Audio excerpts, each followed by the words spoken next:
I wanted to mention too that your characters often speak plainly in emotion, but the ideas around them are not really revealed until later. I was thinking about this as I was reading a remembered field and reading one passage where Nikki and Rosanna reconcile. But I read this recently. The birthday play, the birthday party by Harold Pinter.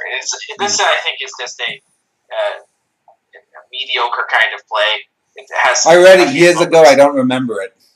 Yeah, most mediocre. That's the thing, and I've said this before. I don't have the file drawer mind where I can say, oh, in Act 3, Scene 1, Clarissa says to Tony, blah blah blah blah. But I remember the impact of things, and I remember most of Pinter's stuff just sort of washed over me.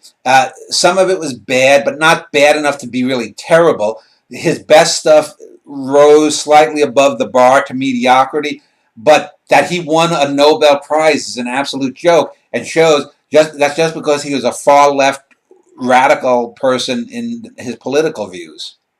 But go ahead. Well, this is substandard Beckett, and it is the characters don't even talk around each other. They'll just often talk as if they're just talking to the ether, and then a character is within the room and interacting with them has no consequence.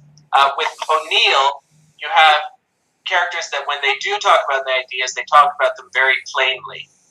Some of the biblical tropes that infest A Long Day's Journey into Night, for instance, I recall the character of Jamie brings them up very plainly in conversation with Edmund.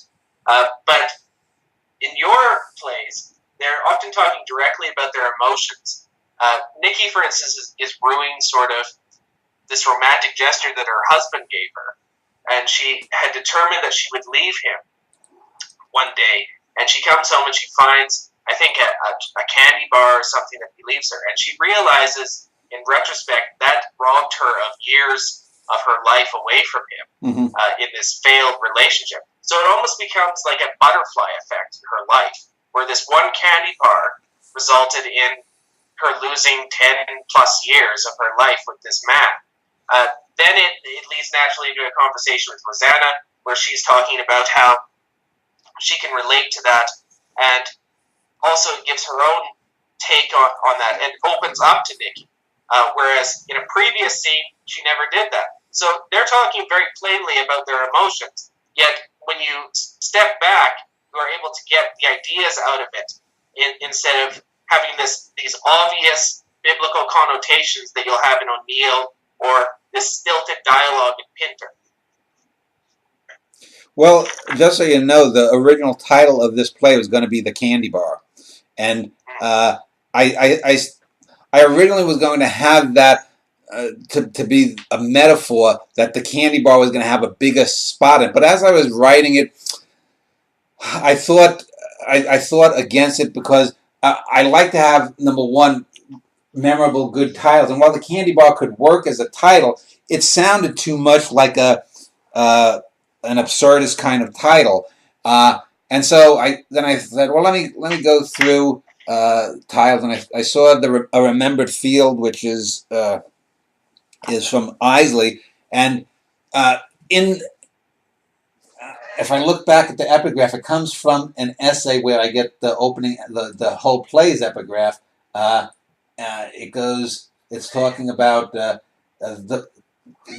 essay is Big Eyes and Small Eyes. And the epigraph is, it is cruel but revelatory. We are insecure, and this is our warfare with the dark. It began when man first lit a fire in a cave mouth, and the eyes he feared, very big eyes, then began to blink and draw back. So he lights and lights in a passion for illumination that is insatiable. A poor day, born thing contending against one of the greatest powers in the universe, meaning darkness. And the title of the play, A Remembered Field, comes from a paragraph or two, I think, before that, or after that, where he's talking about a mouse digging in his flower pot.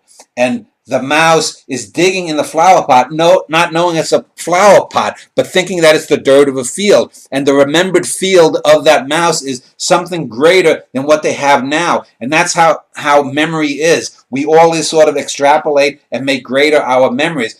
But just if you don't know the passage that comes earlier in that essay that provides the epigraph to the play, the idea of a remembered field too, or the title of a remembered field is, are we talking about the romantic notion of, two young lovers running through daisies, to make love in the open field?